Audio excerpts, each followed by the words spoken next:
ladies and gentlemen, welcome to Skip E Lowe Looks at Hollywood.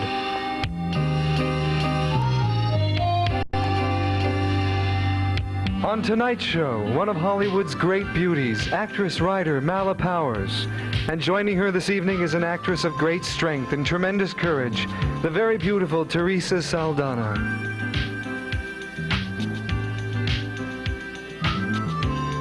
And now the man of the half hour, Skip E Lowe. Theresa Saldana. Courage, he said. My God, wonderful movie you just finished. Matter of fact, you did opposite of Charles Bronson. Mm-hmm. What was it called? Oh, The Evil That Men Do. Was it? Well, it's a good movie. Thank you. Yes. How was it to work with him? Oh, that was wonderful. I mean, he's such a strong man. I mean, Robert De Niro. Ooh, which one is stronger? I mean, oh, well, Raging Bull. Different. We can't compare them. Really? Which one is stronger? Well, actually, they're just so different, but they both are really rather quiet men. You know, you remind me of, I want to tell you real quick before we even get into our interview, remind me of a young Anna Magnani. Oh. If they ever do her life story, you would be ideal. Oh, thanks. Because that's when in Raging Bull you were the wild sister-in-law. Mm-hmm. Tell me about those days. I mean, doing that film with Robert De Niro. Oh, was it a dream come true? Certainly. Was that that was your first? Big... No, it wasn't the first role, but certainly in that league it was. Yeah, that was very exciting. Where are you from originally? From Brooklyn. Brooklyn, New York, huh? Mm-hmm. Yeah. First theater? Oh, yes. That's it? I started Study? in the theater. You did? Yeah, I studied with Sandy Meisner. In fact, I'll be studying again with Sandy Meisner. Keep your tools sharp, is that it? Is that what young actresses, they keep studying and when they're not working? Well, it's good. Is that a good idea? Even when you are working. I actually haven't studied in quite a while, in about 8 years. So I decided to go back to Sandy. And you've had some difficult years, though. A few. A few. Boy, I mean, a few difficult years. How did you cope with this thing?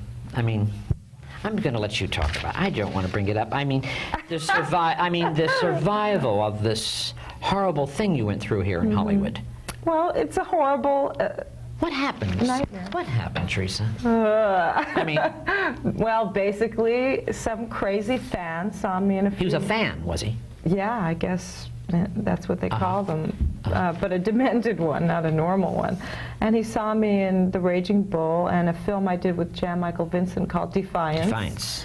And I Want to Hold Your Hand, which is 3 of the 6 pictures I'd done up to then. And he developed a fixation about me or for me and came after me and attacked me with a knife. Unfortunately, he thought he would send me to heaven as a great compliment. And it was a devastating experience, and I was very critically injured. Yes. And, of course, out of the business for about a year. But I'm fine now. But now you started something very a survival. What is that? Victims for victims. Victims to victims. Victims for victims. Now, what does that mean? Victims for victims. Families or? Well, just victims helping other victims is how it started out, but now it's a bit more far-reaching than that. We have a lot of people who aren't victims who help us, and we need their help too. And it's basically a group which helps people who have been hurt and also their families. We do a lot of work with the families. And it's been going for 4 years, and I was attacked 5 years ago. It's been quite a while. I think sometimes has it been 5? Yes, people still expect me to wheel in a wheelchair or on crutches or something. But I've been really trying to a degree, play it down and get back to just That's why I didn't want to bring it up. Yeah, you know, it's something everybody has to ask at one point or another, but it really is something that's just so distant at this point, and it doesn't color my life or influence my life anymore. Theresa Saldana, tell me, when you go out in a car, get in your car, are you a little afraid nowadays, or you just don't think about it anymore? I mean, it makes you a little aware. Oh, I'm ultra aware. There's no doubt about that. Crazy nuts out there. Of course. Yeah. But I live a much more secure and protected life than the life I led before, but it hasn't really, in the long term, affected me. In the beginning, of course, when I first went back to public life, I was scared, but it's been 5 years, and I really I'm not afraid anymore. I mean, you know, if someone presents. Are you living out here now?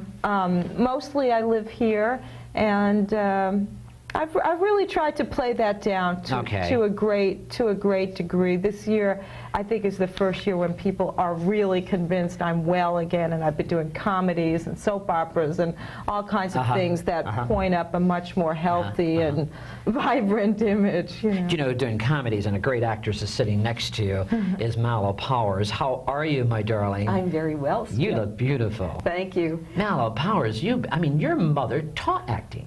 Oh, yes. Yeah. Yes, my mother was a drama teacher. Della she had Powers? a theater called the Powers Footlight Theater here in Los Angeles. Here in L.A.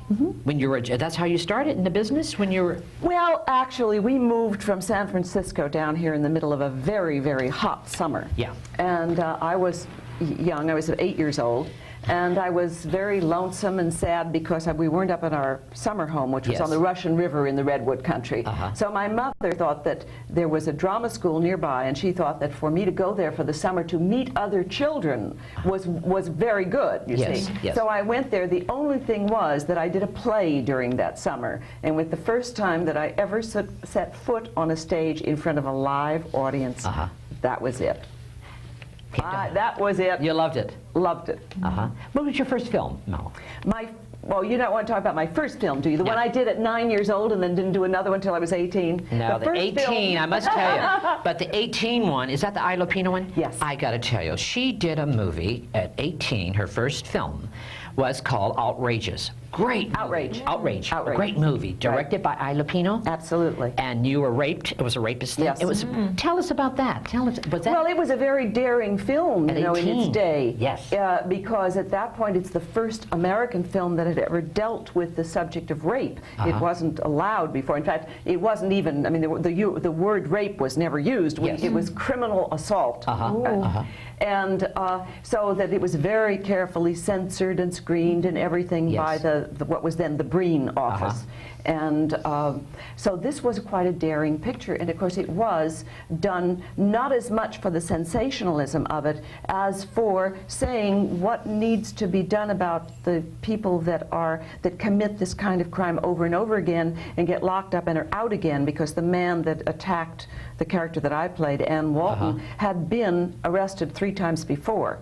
And then what it did to the psychology, what happened to this girl, she was a real victim. Was it a true story? Not as far as I know, but it is a true story in the sense that it was a composite of so many true stories. The story itself was written by Ida Lupino and Collier Young. Oh, great. But she's a great director, isn't she? Tell me something. First movie, that was it, but how about Jose Ferrer? Oh, well, very soon after that, of course, I landed the plum part of the year, which was the part of Roxanne in Cyrano de Bergerac, opposite Jose Ferrer. Did you study Shakespeare? I mean, that's I had studied some, yes. I had worked with Elena Timic, who was Max Reinhardt's wife, and I had done a bit of Shakespeare. I would not say that I was an accomplished Shakespearean actress. But your mother, she taught a lot. She taught a lot of different things. Here in Hollywood? Yes, she did a lot of plays and directed them and wrote a few of her own. And my mother is a very talented lady. So what's new and exciting in your life now? I understand you book writer.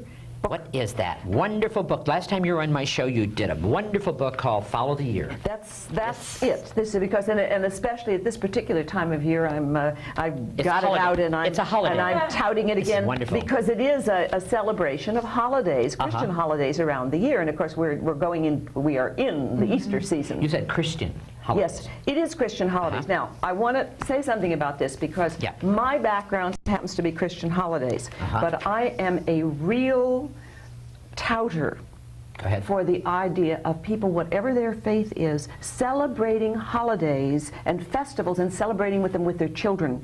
I have the feeling, it's not mine alone by any chance, that what's happening with our children is that many of them are living an arrhythmic kind of life, where there are many ways that we need to find to bring them back in with a sense of rhythm towards the year, towards the events in their life, towards some kind of stability in rhythm. And one of the great ways for people to do this is actually through their own festivals. And this was my real love in doing this. My very first book was Follow the Star, which was a Christmas book with 24 stories for the 24 days before Christmas. So basically it's for everyone, it's not just for children. No, it's for the family. It's a family thing. And what it does is it tells what the celebrations are all around the year. And in addition to that, it tells how they were celebrated over the ages, ideas for celebrating, and there are stories for each of the festivals that can be read to children or told to children. So it's pretty much a general book, and as I'm sure you noticed, that it's absolutely beautifully. It's lovely. Beautifully illustrated. Who illustrated that? Frances Livens is the illustrator. Isn't this beautiful? And it's illustrated. she really did do a sensational job. Yes, she's lovely. So it's one of those books that's as pretty as a coffee table book, but serves a very useful purpose in the family. This is in French. Yes, Tell me about this just one. came out. French. It's the same book. Is it really? Yeah, In same book. French? L'année Lovely. en fait. French people love that. It's the same book, but translated into French, and that, of course, is a great thrill for me. That's lovely. To see all of this and read the French, which I do not really fully understand. Non parlez but français? No. un peu, petit peu. You speak Italian, don't you? See? You're Italiana. I'm Italian and Puerto Rican and French. I am too. I'm Italian too. I'm half Italian, half Jewish. You are? Uh-huh. Oh, great. Yeah, I'm from New York too. No, I speak a lot of languages. But Anna, tell me about where she worked with Sophia Loren. Played her daughter in Sophia. I played her sister, actually. Was it a sister? Was it a sister? I played Maria Ciccolone. Oh, or Mussolini. Mussolini. Yeah, that's right. You were wonderful in that. That was it. How was it to work with that woman of the world? Oh, well, she's quite a lady, as we know. She's really had been a bit of an idol of mine since I was a Not young Anna girl. Magnani? Sophia? Oh, Anna Magnani, I mean, don't you think she's one of the greatest actresses in the world? Of course. But when you're little, I think you hear more of beauty Sophia. of Sophia. But as I became an actress, of course, Anna Magnani is also brilliant. That was a very exciting experience. You know, I don't like what? What do you mean exciting? Like, tell me something. Well, we went to Italy, and you know, I don't know. It's another whole world. That kind of unbelievable figure, you know, an actress who is such a figure, such a, I don't know, just didn't. How did she treat you? Oh, very well. Did she? She's a very charismatic woman. She stays off to herself to a degree. I mean, we didn't go around, you know, town together. Did you speak Italian to her? Did you? Oh, sure. You did speak Italian to her? Oh, yes. I learned Italian for that picture, actually. Oh, you did? I had known a bit just from childhood, but I went to college for 5 months and got ready for it because I had to do some Italian. And was this your first trip to Italy? It was. So it was an intense experience. It was 12 weeks in Rome and then a few weeks in London. So it was really quite an experience. You did a television life story of your own. You wrote that? I didn't exactly write it, though I have written a book. I've written a book. Did you see it on TV, her story? No, I'm afraid I didn't, but I hope it's going to be rerun and then I can see it. Tell us about that. Well, I was wrote it difficult the for you? outline. No, it was not it difficult, Theresa? Come on. Wasn't it difficult to redo it all again? It wasn't? God. It was not difficult. And I have to say something tied in with the Meisner approach to acting.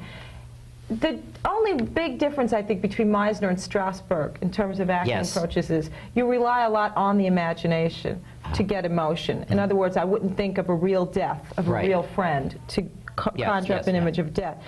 And following along with that whole technique, when I did the movie, I never once thought about the actual attack. Isn't that interesting? No, I mean, I tried to duplicate.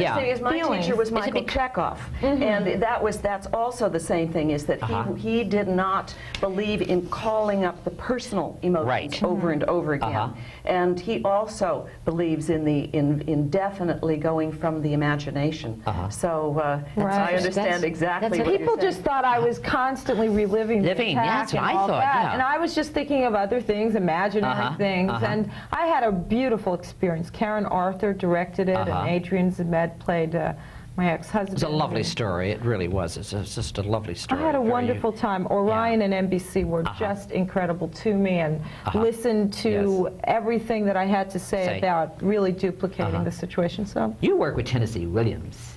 Well, I did a show called Night of the Iguana. Yeah. I didn't actually work with Tennessee you met because him? we did it here, but I met him, yes. Isn't he a great guy? Yeah. And it was one of the highlights of my stage work, I think. I really enjoyed playing When that was show. this, Mala? When was this Night of the Iguana? Here in Los Angeles, was it? Yes, it was. With whom was it? It was during the 60s, and I played it with Carl Betts. And it was, I must say, it was an excellent production. Was it the Pasadena Playhouse? No, we did it at the Stage Society. Oh, really? And it ran, I think at that time it was like the longest running show of that kind in Los Angeles. We ran for 7 months. So that was quite. You're a very busy lady. You're married. You're married. You have children. You live in North Hollywood. Right. And you're.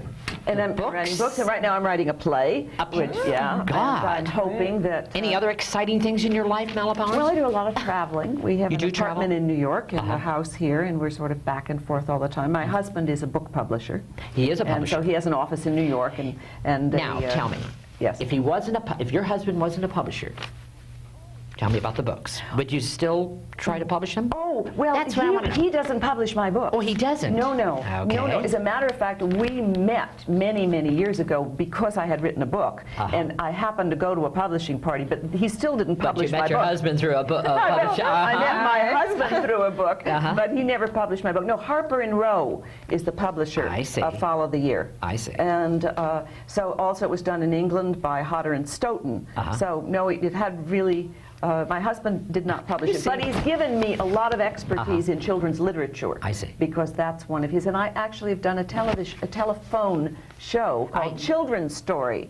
For many years, I did it for 4 years in New York for the New York Telephone Company, where I write and tell, I wrote and told a different 1-minute story every day. Like a joke. Like, what's his name? Yeah, like different people, comics do a joke on the They phone. dial a joke, but this is dial a children's story. Interesting. Right. And do they get a lot of calls on it? Yes, it's still on. It's on in California. And it's... You seem very happy.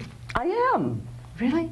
You seem very, very happy. How many kids do you have? I only have one. Just one? And he's grown up. And right now he's living in Victoria in Canada and loves the whole quiet life of the English village there. I think I would like that too. He's not in the business then?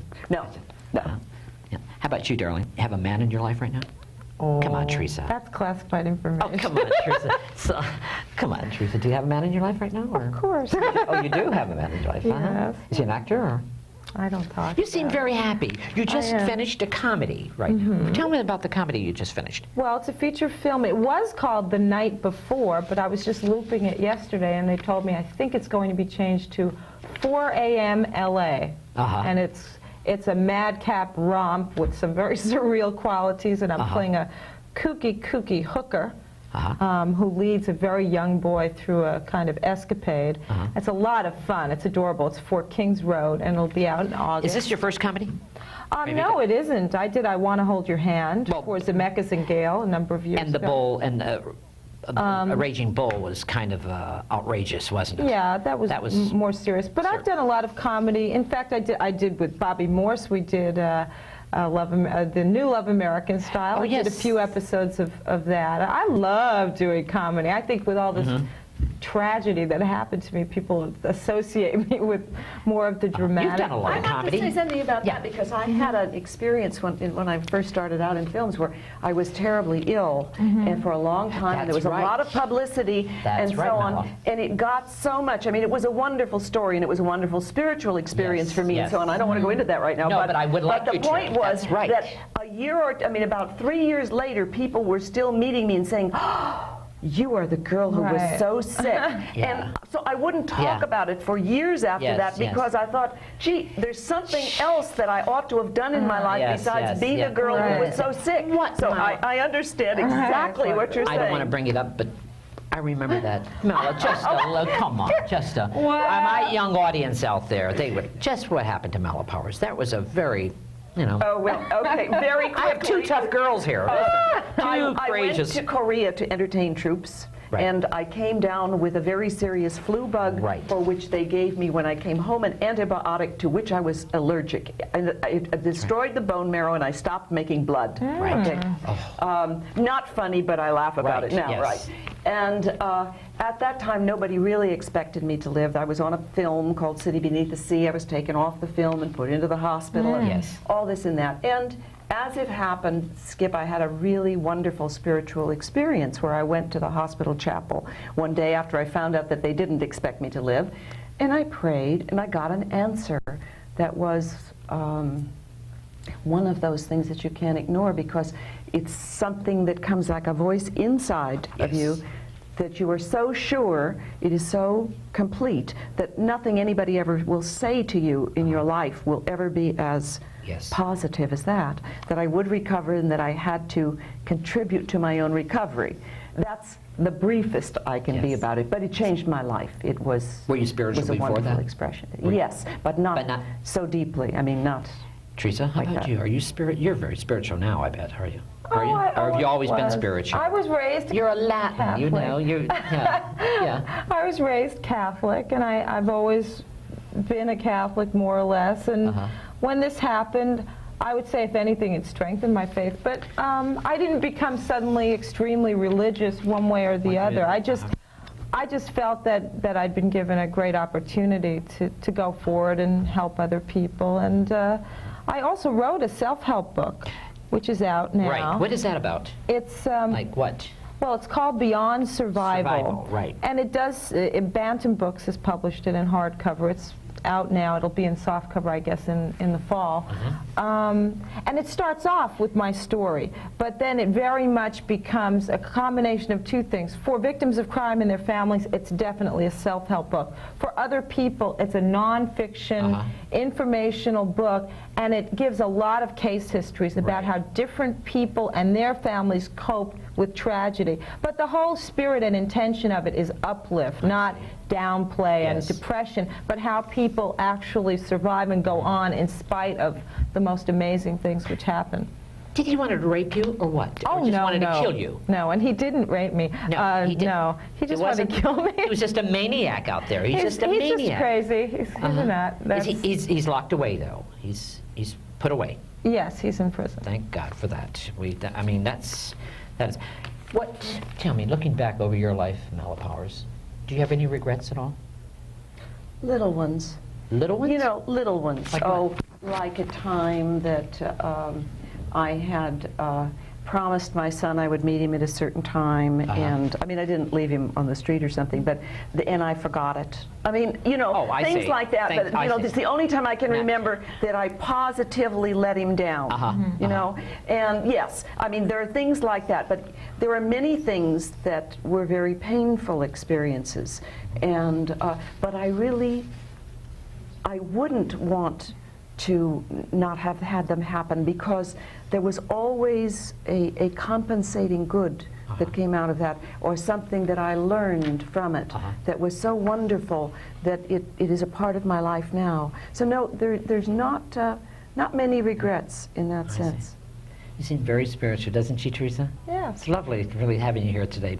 You know, Following the Star, you have, this is an album? Yeah. Tell me. It was done originally as a record album for RCA Records. And in it, what I do is, if you open it, you see that there's little windows in there. It's an advent calendar. Oh, how lovely. And can I lean like yes, this? of course. Oh, Here, they're just, we can go. Here. okay, just pictures that, Yeah, there's a camera right there. that I tell a different story about each of the pictures that are under there for the 24 days. And then on Christmas Eve, the whole calendar opens, and you see the nativity scene That's inside. lovely. That's lovely. It was done that way, and it's on it's on record. It's not available in bookshops right now. It was done as a special product. But, Nice music, religious beautiful stuff? Religious music? Beautiful music. No, not necessarily Not religious. yeah. All kinds of wonderful music that RCA put behind. How lovely. So how's your book selling? Oh, very well. It went into a second printing. It did? Recently, and it was exciting to do a book. It's such a different world, and There's something so different and so good about getting up in the morning and writing, and at the end of the day, seeing exactly what you've produced, reading the pages. It's Do you so prefer productive. living in New York or in Hollywood, Theresa? I like going back and forth. You do, I really? love both cities. I'm sure I do too. You do? It's just I do. wonderful. Sometimes it But gets Theresa a bit much. Teresa's really New York. You know, Mela, you're more California, Yes, right? You know. yes, yes. But she's real New York. Look at Theresa, you know. But New York, it's a great city. It's a great city. The lively. theater is wonderful. Love it. It's lively. But we do have theater here, though. What do you think of the theater? It's coming here. We do. Great. I think there's more and more of it here. Robert Morris is opening in a very good show right now called Light Up the Sky with Dick Cavett's wife. Oh, you work with Robert Morris. Tell me about working with that crazy man. Oh, I love him. Isn't he? I think he's a great performer and comedian, and I had seen him. I'd seen him do Sugar out here, and Yes, he came funny. to see me Yeah. when I did Lisa and David, and we've been friends and friendly over the years. But he helped me quite a bit, actually, on Love American Style. He did? Yes. So Because you learned some things. I definitely did, and I don't take great. criticism from other actors that much to heart usually, but with Bobby I listened, and when I saw that little tape I said, there's his influence, because he gave me a really interesting pointer, and I listened and did it, and it was definitely right on the money, so that's great. he's a great guy. Mela Powers, I tell you, working with great directors. Who's some of them? Oh, Someone real quick. Ida Lupino Was the best. was just absolutely super. What's I happening loved with her working nowadays? Is she still around? I mean, she's. I understand but she's. very much of a recluse. Is she really? now. Yes, Like she's Lana. Very Lana Turner quiet. is the same she way. likes to be Lana is not the in same the limelight anymore. way. But Why? she's a wonderful director, and one of the things that's nice when you get with a director that you really love